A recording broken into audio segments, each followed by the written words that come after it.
ក្តីសម័យរបស់មនុស្សស្រីតែងតែមានចង់បានបរិសម្នាក់ដែលមើលការខុសត្រូវឃុំក្រងជីវិតនាងឲ្យបានល្អប្រសើរបន្ទាប់ពីនាងចាក់ចេញពីផ្ទះរបស់ម្ដាយបង្កើតឪពុកម្កើតរបស់នាងបានន័យថាទាំងសោចទាំងយំទាំងមានទុក្ខមានលំបាកមានបញ្ហាអីក៏ដោយគឺមានប្តីចាឃុំក្រងនិងថែរក្សាសើចជាមួយគ្នាកាត់ទុកជាមួយគ្នាយំជាមួយគ្នាចា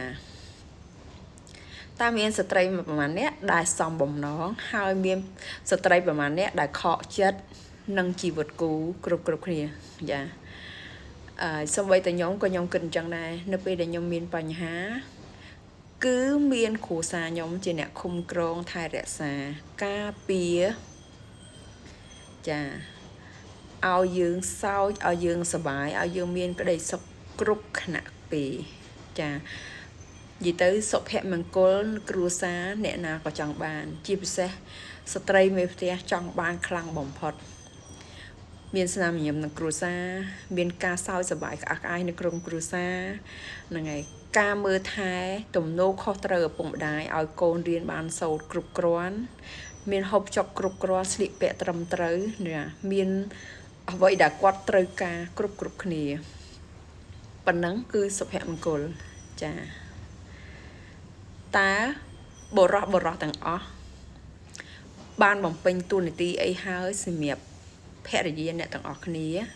តើអ្នកទាំងអស់គ្នាបានការពារនាងអ្វីខ្លះពីបញ្ហាទាំងអស់ហ្នឹងនៅក្នុងសង្គមចាមិនថាដេកដើរឈរអង្គុយទេតើយើងបានផ្ដល់អីខ្លះប្រពន្ធខ្លួនឯងហ្នឹងបងប្អូនចាប្រសិនបើបានឲ្យប៉ុណ្ណឹងខ្ញុំជឿថាមនុស្សស្រីគ្រួសារមួយនឹងមានក្តីសុខដោយសារហេតុអីមានប្តីត្រូវអាងប្តីចាមានបញ្ហាត្រូវបញ្ហាទាំងអស់នោះគឺប្តីត្រូវអ្នកដោះស្រាយចាពីព្រោះនាងដូចជាម្ចាស់ស្ត្រីនៅក្នុងផ្ទះមើលការខុសត្រូវគ្រប់គ្រងគ្រួសារទាំងអស់ហ្នឹងប៉ុន្តែព្យុះភ្លៀងគឺប្តីជាអ្នករ៉ាប់រងការពារតើប្តីបានការពារនាងហើយឬនៅអីខ្លះដែលអ្នកទាំងអស់គ្នាបានការពារនាងពីខ្យល់ព្យុះទាំងអស់នោះទំនួលខុសចង់ថាទំនួលខុសត្រូវរបស់អ្នកបានទទួលខុសត្រូវហើយនៅអ្នកផ្ដល់ការឲ្យតម្លៃនាងហើយនៅកិត្តិយសរបស់នាងតើអ្នកបានលើកតម្កើងនាងហើយនៅស្រឡាញ់នាងហើយនៅការពារនាងហើយនៅសួរទៅប្តីទាំងអស់ចាបានឲ្យហើយនៅហើយអ្នកដែលបានឲ្យហើយគឺខ្ញុំជឿជាក់ 100% ថាគ្រួសារមួយនោះប្រកាសជាមានសុភមង្គលពេញលេញ 100% ចាគ្រួសាររីករាយវាប្រកាសណាស់ដែលត្រូវមានការចូលរួមទាំងអស់គ្នាទាំងប្តីប្រពន្ធចាកូនចៅ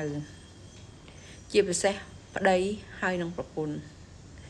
គឺកាន់ដៃគ្នាដើរទៅមុខទាំងមានបញ្ហានិងអត់បញ្ហាពីព្រោះហេតុអីខ្ញុំមិនខ្លាចក្នុងការនិយាយដោយសារហេតុអីពីព្រោះខ្ញុំឆ្លងកាត់នៅបញ្ហាជាច្រើនដែលខ្ញុំបានជួបប្រទះទៅលើស្ត្រីមេផ្ទះពីព្រោះខ្ញុំធ្វើការមួយនេះគឺធ្វើការជាមួយស្ត្រីមេផ្ទះអញ្ចឹងស្ត្រីមេផ្ទះមានបញ្ហាប៉ុន្មានគឺខ្ញុំដឹងថានាងមានទុក្ខលំបាកអីចាដែលចូលមកក្នុងជីវិតនាងគ្រួសារណាក៏មានបញ្ហាដែរប៉ុន្តែការបញ្ហានោះវាតិចឬច្រើនទៅគ្រួសារនីមួយការឲ្យតម្លៃរបស់ប្តីនោះ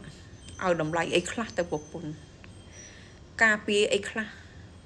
ការពារគ្រួសារអ្នកដែលបែបម៉េចអ្នកត្រូវដឹងថានាងចេញពីផ្ទះរបស់គេមកគឺយើងត្រូវតែមានសិទ្ធិក្នុងការថែរក្សាការពារនាងគ្រប់ខណៈពេលការពារអីខ្លះ